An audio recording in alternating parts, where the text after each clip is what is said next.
Akkam jirtu daawwattoota fi hordoftoota OMS Miidiyaa bitootessa 11/2023 oduu qabadhee isiniif dhiyaadheera. Oduu kan isinitti himu ani Gadaa Bultum. Hospitaalli waliigalaa fi kolleejjiin saayinsii fayyaa Adaamaa barattoota ogummaa garaa garaan barsiisaa ture 283 eebbisiise. Dabalata qabna.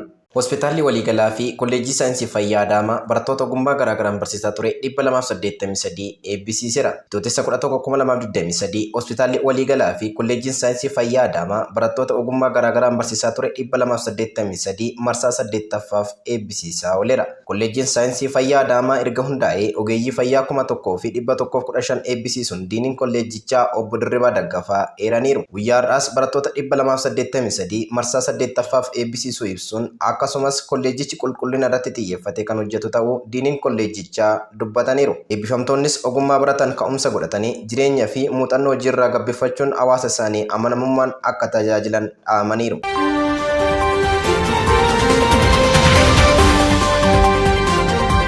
Naannoo Amaaraatti namoonni leenjii loltummaa fudhatan namoota nagaa fakkaachuun gara Finfinneetti hedduminaan seensifamaa akka turan hooggansi olaanaa poolisii magaalaa Finfinnee tokko madda oduuf odeeffannoo OMS'f himan. Bal'ina oduu kanaatiif Muzayyiin Kadir. Naannoo Amaaraatti namoonni leenjii loltummaa fudhatan namoota nagaa fakkaachuun gara Finfinnee hedduminaan seensifamaa akka turan hooggansi olaanaan poolisii magaalaa Finfinnee tokko madda oduu fi odeeffannoo OMS'tti himanii jiru. Hooggansi poolisii olaanaan maqaan isaanii yeroof akka hin himamne barbaadan kun akka jedhanitti dargaggoonni leenjii loltummaa Ektiriyaa fi naannoo Amaaraatti fudhatan hedduun tooftaan gara magaalaa Finfinneetti ergamaa turan.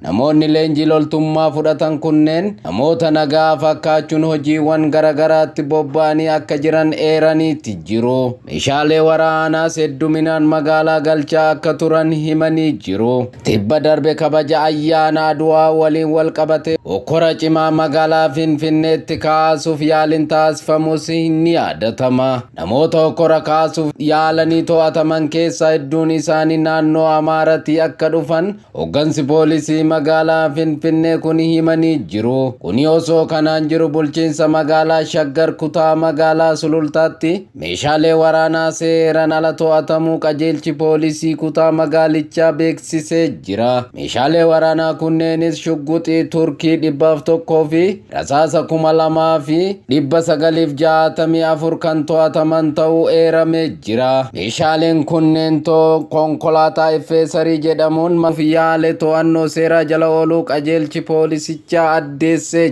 jira.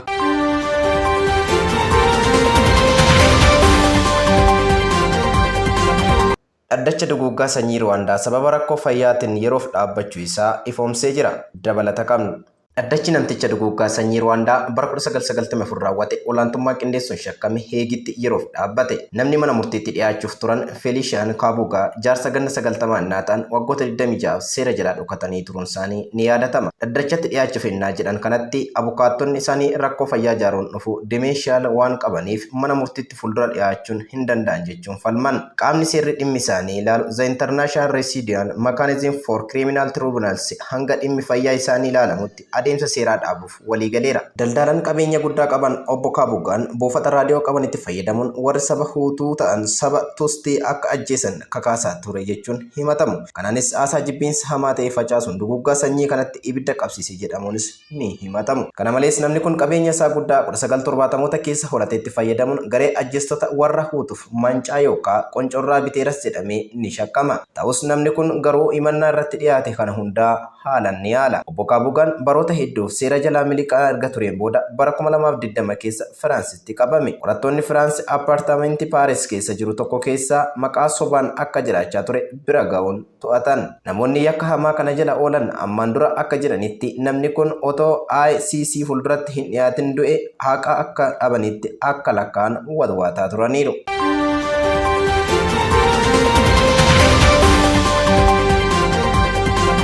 Baha giddu galeessatti biyyoonni wal morkatan Iraanii fi Saawud Arabiyaan hariiroo dippiloomaasii waggoota 7 darban addaan kutan deebisanii haaromsuuf walii galan. Caaltuu Fayyisaa bal'oo oduu kana akka itti qindeessitee jirti. Baha giddu galeessaatti biyyoonni wal morkatan Iraanii fi Saawud Arabiyaan hariiroo dippiloomaasii waggoota torban darban addaan kutan deebisanii haaromsuuf walii galan. Iraanii fi Saawud Arabiyaan hariiroo isaanii haaromsuuf walii galuun kan dhaga'ame qondaaltonni biyyoota lamaanii guyyoota afuriif Chaayinaatti erga mari'atanii booda ture. Saawud Arabiyaan barsiisaa amantii Islaamaa Shiihaa fannistee ajjeesuu hordofuu amajjii 2016 hiriirtonni mormii imbaasii Saa'udii magaalaa guddoo Iraan Teeheraanitti argamu aleeluu hordofuun Saa'udiin hariiroo Iraan waliin qabdu addaan kutte. Yeroo sanarraa kaasee warreen ollaa Shiihaa fi Sunni kana gidduutti muddama cimaatu ture. Biyyoonni lamaan wal isaanii yaaddoo akka ta'anitti wal ilaalaa turan. Akkasuma olaantummaan naannoo baha giddu galeessaa dhuunfachuuf jedhanii dabareen wal himataa turan. Saawud Arabiyaa ta'ee Iraan biyyoota baha giddu galeessaa keessumaa Yaman, Libaanoon, Siiriyaa fi Iraaq keessatti gartuuwwan wal morkatan walirratti tumsaa turan. Iraan hidhattoota Shiihaa Huutii jedhaman mootummaa Saawudiin deeggaramu aangoorraa buusan. Saawud Arabiyaa ammoo hidhattoota Huutii xiyyaaraan tumaa turte. Kana malees hidhattoonni Huutiis akka Saawud Arabiyaa aleelan Iraan gargaaraa turte jechuun Saa'udiin himataa turte. Bara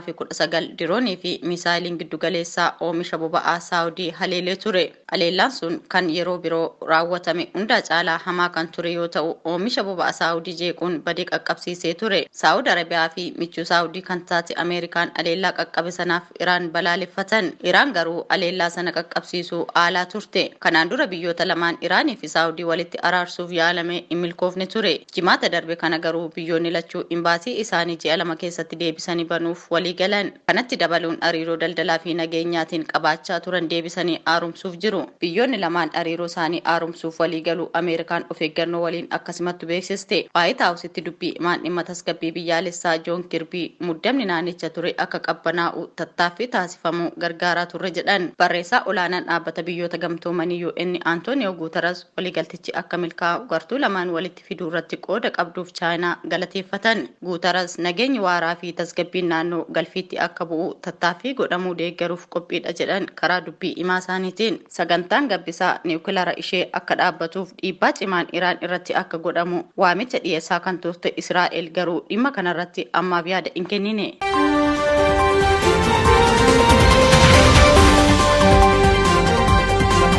Asteroidii yookaan dhagaan samii dhiyeenyatti jiraachuun barame carraan dachee wajjin bara 2046tti walitti bu'uunsaa daraan xiqqaadha jedhe naasaan dabalata qabna.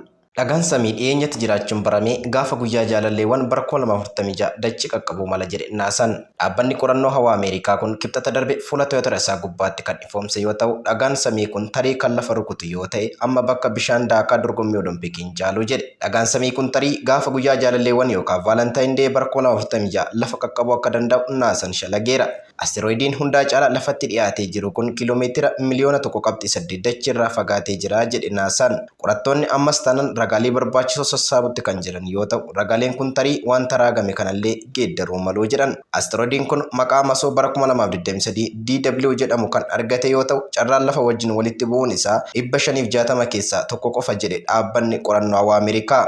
Dhagaan hawaa keessaa bu'u kun dhagaa tokkicha naasaan tarii miidhaa qaqqabsiisuu mala jedhee tarreessedha. Ta'us dhagaan kun garuu dhiibbaa cimaa ta'e akka hin qaqqabsiifne naasaan raaguun dabalataanis dhagaan kun hawaasatti yaaddoo akka hin humne giddugaleessi yaalii naasaa tokko ibseera. Injiinarri balallii dhaabbatichaa Deevid Farnoochiyaa jedhaman wanti kun keessattuu yaaddeessaa miti jechuun CNN itti himan. Dhagaan bara 2023 DW yoon itti bu'eeyyuu dhiibbaa akka isa waggoota miliyoona 66 dura lafa dha'ee daayinoosarasii lafarraa duguugee miti jedhan Farnoociyaan. Dhagaan samii gaafasii daayinoosara sanyii lafarraa balleessee kiiloomeetira 12 kan bal'atu ture jedha barruun saayintifik Ameerikaa. Haa ta'u malee asteroidiin bara 2023 DW kun magaalota gurguddoo iddoo qubsumni namootaa rukutatutti kan bu'u yoo ta'e badii guddaa qaqqabsiisuu danda'a jedhame. Urjii furguggamtuun guddinaan walakkaa asteroidii bara 2023 DW ga'uu ganna 10 dura Raashiyaa Cheelaabiskiitti dho'uun namoota 500,000 irra miidhaa geessisee ture. Foddaawwan manneen maayiliskeerii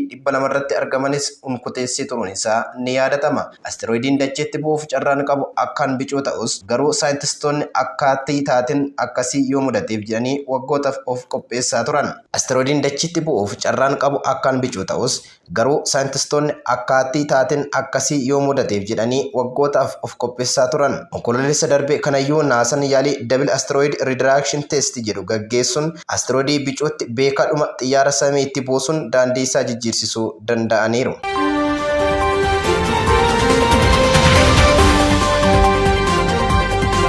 Hordoftoota fi dhaggeeffattoota keenya oduun har'aaf qabannee dhufne kanuma waan nu daawwattaniif galatooma.